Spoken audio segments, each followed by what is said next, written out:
Juan Ricardo Salazar Simpson nació en Zaragoza el 13 de abril de 1942. Luis Alberto era el mayor, Juan Ricardo era el segundo, y luego vinieron Felicidad y Francisco Manuel.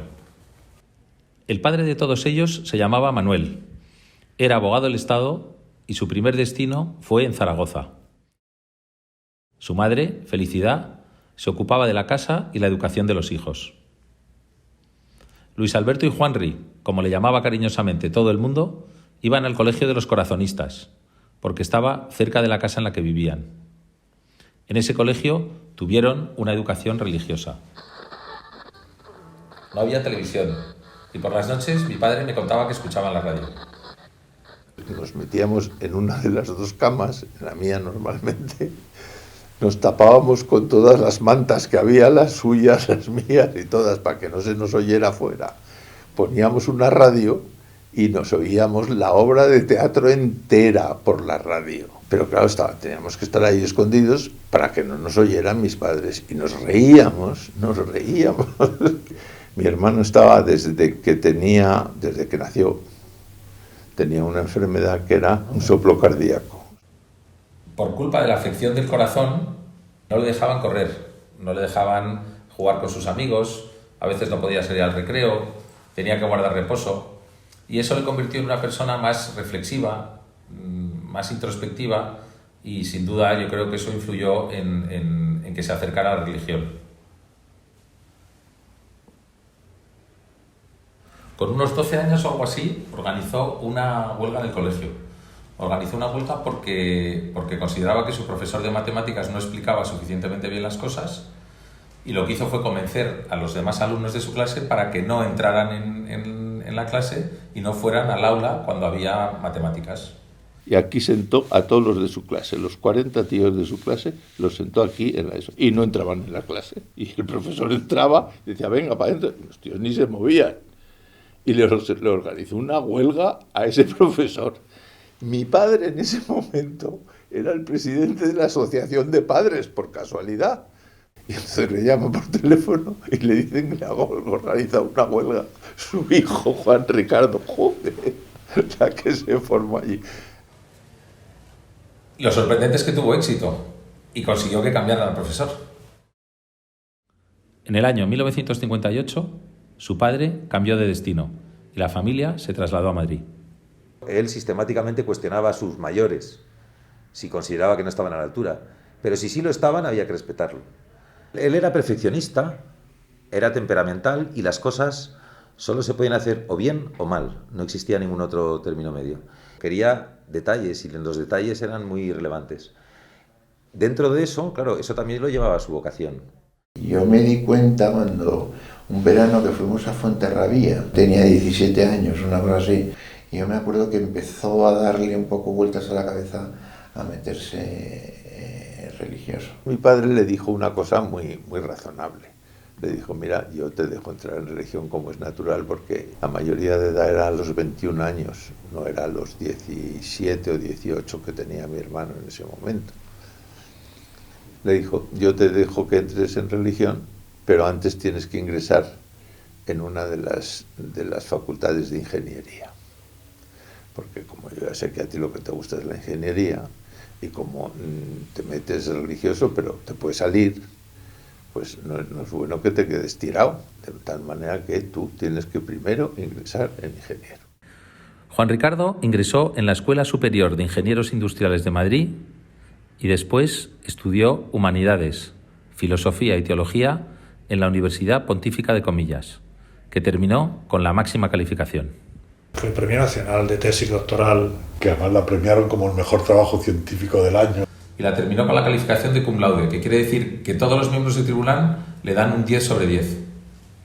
Yo nunca fui capaz de memorizarme el título de su tesis doctoral, ¿no? Optimización del flujo. Reflujo, Lo de motor de dos tiempos, no sé qué. Unas palabras que yo no entiendo nada, pero bueno. Eso marcó un antes y un después. Antes de esa tesis, los motores se hacían a ojo.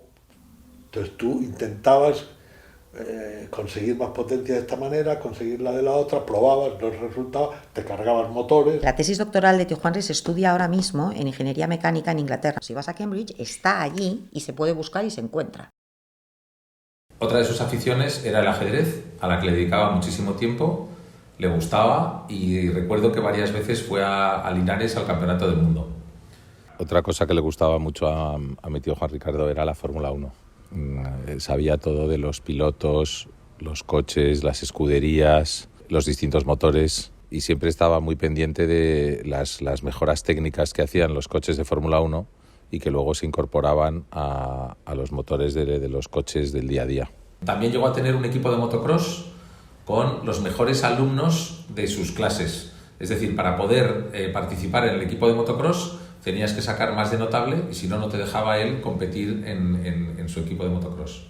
Juanri era sumamente polifacético porque sabía de todo y no solo sabía de todo, sino que sabía mucho, porque era exhaustivo. Cuando Juanri agarraba un tema, agotaba el tema. Entonces, para él el estudio era una manera de vivir, no una manera de conseguir un conocimiento para algo.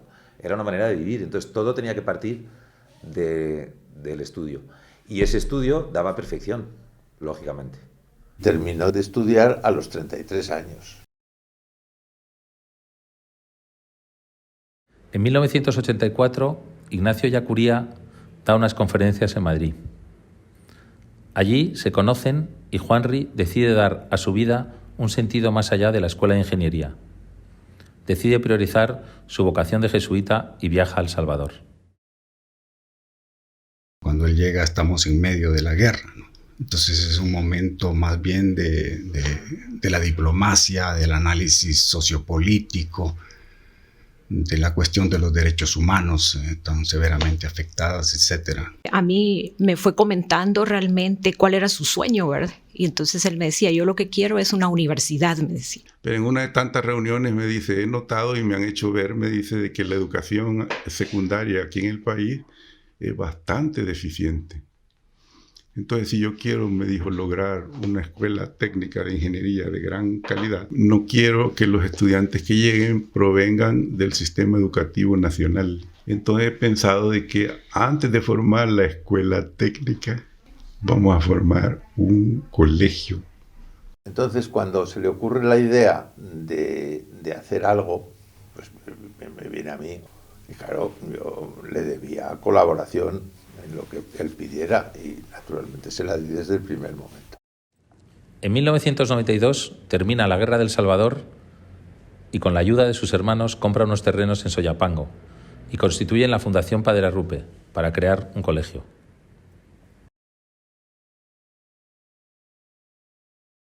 Era un terreno un poco abandonado, no tenía las carreteras que hoy lo rodean, una montaña llena de vegetación. Pues entonces mi hermano se arremanga, se coge unos tractores, unos orugas y unas no sé cuántas y unas no sé qué, 3 o 4 ayudantes suyos y empieza a terracear para poder hacer estas cosas, porque claro, estas cosas hay que hacerlas en unas cosas horizontales y esto era todo así. Él lo que hacía era a sus hermanos decirles que necesitaba dinero para construir una capilla. Sus hermanos le mandaban dinero y él utilizaba ese dinero, por ejemplo, para comprar una excavadora. Y cuando ya había hecho pues movimientos de tierras y había hecho excavadora, les decía que ya ahora sí necesitaba el dinero para la capilla y entonces se compraba una pisonadora. Y cuando ya había pisonado todo y había preparado la zona de tal, les decía que necesitaba dinero para construir una capilla y compraba ladrillos. Bueno, total, que eso me tomaba el pelo. La capilla la hemos terminado de hacer como hace 5 años, ¿eh? No creas que más tiempo. Tuvimos reuniones durante muchos días en las que él me contaba lo que él quería, ¿no? Y con otro compañero de trabajo, que también es ingeniero, pues empezamos a plasmar en el papel y con la ayuda de los planos que él había hecho, porque él había hecho los planos en digital, empezamos a montar lo que hoy es la Fundación Padre Arrupe. Vine a ayudarle a recibir obras, se dice aquí, que es cuando le contás a los albañiles cuántos metros cuadrados de ladrillo han pegado, cuánto tubo han pegado y cosas por el estilo. Él siempre venía muy, muy, muy temprano no había salido el sol y ya estaba aquí el padre, y normalmente se iba muy tarde. La capacidad de trabajo que tenía era increíble. Nos quedábamos hasta las 9 de la noche trabajando, haciendo planos, planificando detalles de la obra. Como jefe era una persona realmente que siempre estaba pendiente de cada uno de nosotros, ¿verdad? Cómo estábamos, siempre nos daba los recursos necesarios, viendo que realmente todos estuviéramos motivados, etcétera. Y efectivamente el grupo, digamos, con que estuvimos trabajando en la época con él, realmente todos éramos bien unidos. Él siempre, digamos así, nos daba la motivación y realmente todos estábamos bien contentos en realidad, nos daban todos los recursos, etcétera. Entonces trabajamos súper bien. Como jefe fue excelente persona, digamos. Era una persona absolutamente entregada a la labor diaria de hacer que los chicos y las chicas se sintiesen bien todos los días, ¿no? Era muy estricto, era muy inteligente, pero al mismo tiempo era muy bromista, era una persona cercana.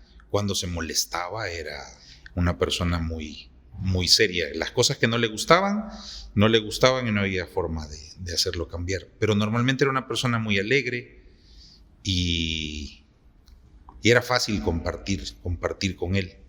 Con él no había medias tintas ni términos medios, ¿no?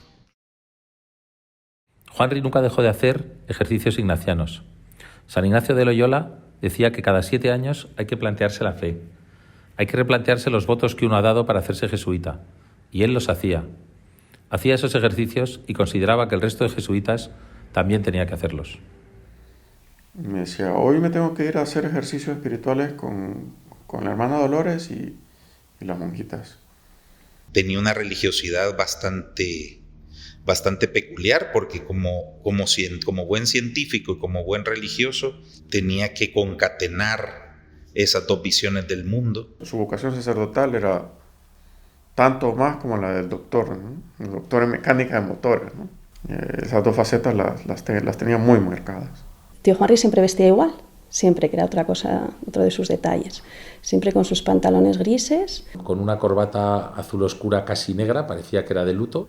Un reloj que le regaló su padre, que era con una correa negra y una esfera blanca redondo. Su camisa blanca o azul, que era la que le gustaba, siempre tenía que ser con bolsillo, aquí a la izquierda, porque siempre llevaba los bolis aquí puestos. De hecho, te los enseñaba y te contaba, tenía como cada uno, tenía un sentido. Un bolígrafo rojo, un bolígrafo azul y un bolígrafo negro. Y siempre un lápiz con una mina de grosor 0,5 milímetros y siempre HB. Llevaba un cuadernillo que yo creo que dibujaba cosas. En el que apuntaba cada día la medicación que tomaba para su corazón. Con un perfeccionismo absoluto y una letra maravillosa. Tenía una letra que era casi como de imprenta. Hacía unos números perfectos, unas letras perfectas. El 2 era una obra de arte. Otra cosa que recuerdo es su pasión absoluta por el motor.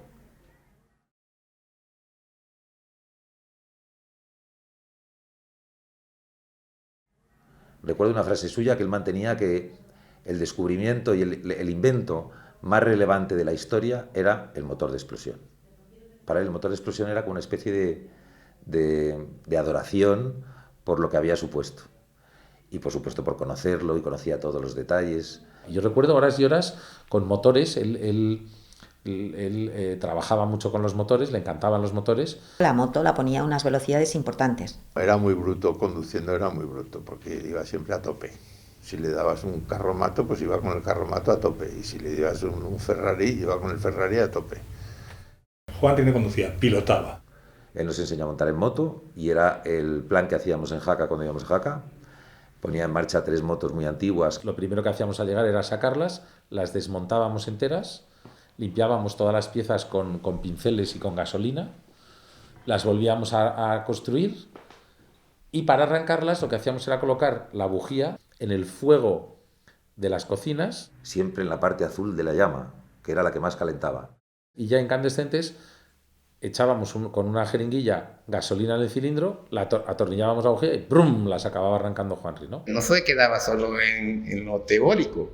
Él tenía una gran habilidad práctica mecánica. Era una persona muy habilidosa. O sea, se notaba hasta cuando hacía un corte con la sierra. Él era también el ingeniero integral, el ingeniero completo. Tenía una destreza tal, ¿no?, que me recordaba a esos maestros artesanos antiguos, ¿verdad? Un día llegó y me dice, Manolito, ven aquí. Yo, dígame. Ya había empezado las clases, en el primer año de clase, y me dice, oye, no tenemos ni una cancha para que estos chicos jueguen, ¿eh? Y le digo, no, pero en el diseño que usted tiene no lo hemos considerado todavía. Ni esto. No, hazte una cancha por aquí. Y le digo, ¿pero una mini cancha o cómo? No. Vete a buscar las medidas oficiales de las canchas y hazte una cancha aquí. Y yo, vale, yo la hago. Me dice, y pronto, porque estos tienen que jugar. El soplo que tenía Juanri en el corazón hizo que necesitara hacerse una operación a corazón abierto. Era una operación que duraba 18 horas y que se hizo en Houston, en Texas. Le colocaron una válvula mecánica de la cual tuvo que ocuparse a partir de este momento durante el resto de su vida. Esa operación de corazón y ese soplo es lo que causó que tuviera un derrame cerebral y muriera de un ictus. En 1999, con 57 años, murió de forma repentina debido a su medicación del corazón, unos días después de que se graduara la primera promoción del colegio. A día de hoy mi tío está enterrado en la capilla que él mismo construyó, en la entrada de la Fundación Padre Arrupe. Y bueno, una de las pérdidas más importantes de intelecto en el país ha sido esta, ¿no? Ha sido quizás la cabeza más brillante de ingeniería que ha estado en este país. Juanri no era una persona, era un personaje. Tenía unas características fuera de lo común por las cuales llamaba la atención, ¿no? Como maestro, digamos, yo siempre le decía que era una biblioteca andante. Por su formación era una persona muy curiosa, muy detallista, siempre tenía 2 o 3 computadoras en su oficina, le gustaba mucho leer y era un conversador nato. Además de que era un matemático, un físico, un ingeniero espectacular para mí, porque le metía mano a todo, era una persona también que sabía de todo. Todo en lo que él se metía era un conocimiento de causa de las cosas, ¿no? Incluso hasta de su enfermedad. Sabía tanto del tema del corazón. Este hombre ha estudiado más que médicos. Un investigador nato, siempre estaba buscando, investigando, aprendiendo y sabía un montón de todo. Que él quería que hubiese teatro en el colegio, que el teatro tuviese una presencia importante en su currículum, y la música y las artes plásticas, pero que iba a empezar por el teatro. Nos sorprendió a Rosario y a mí muchísimo el que el padre de repente estaba hablando de cómo enseñar la subordinada adverbial y acto seguido estaba declamando un fragmento de La venganza de Don Mendo. Claro, él dedicaba muchas horas al esfuerzo y al conocimiento. Consideraba que todos podíamos y debíamos hacer eso también. Entonces era súper exigente. Era una persona muy exigente. Lógico, en alguien perfeccionista y estudioso, ¿no? Que exigiera lo mismo.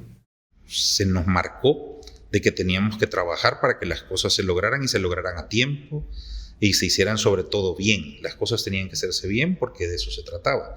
Y era un poco como un Quijote, era necio, Dicen que los aragoneses son un poco así. Pero tío Juanri tenía luego una humildad intrínseca, un corazón de niño, pero de niño humilde. Era un hombre humilde, era un hombre de fe, era un hombre de Dios. Eso ante todo y sobre todo.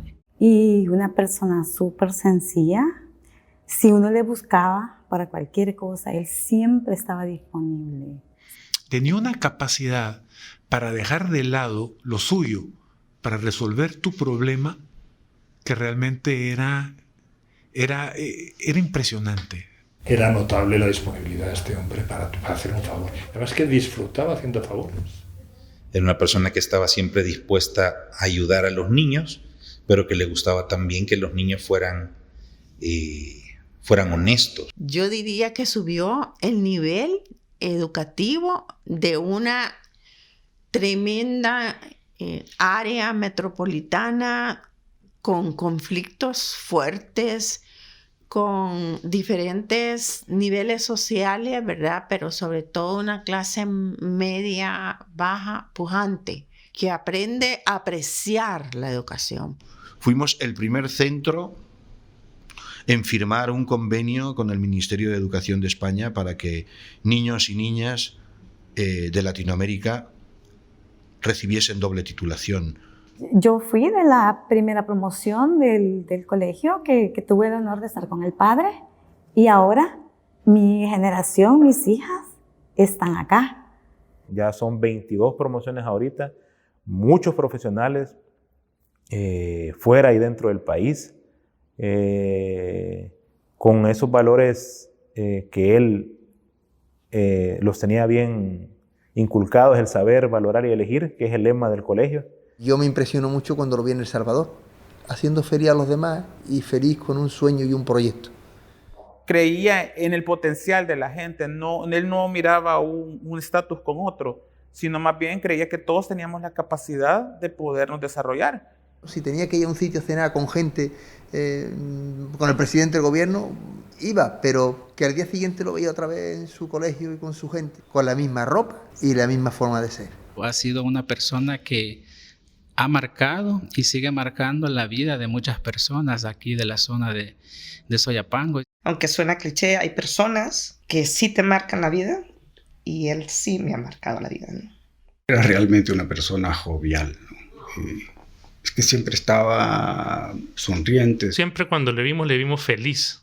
Se notaba que él disfrutaba todo lo que estaba haciendo. En todo encontraba la parte divertida. Él era un jesuita de corazón. En cuya compañía uno siente que se convierte en mejor ser humano.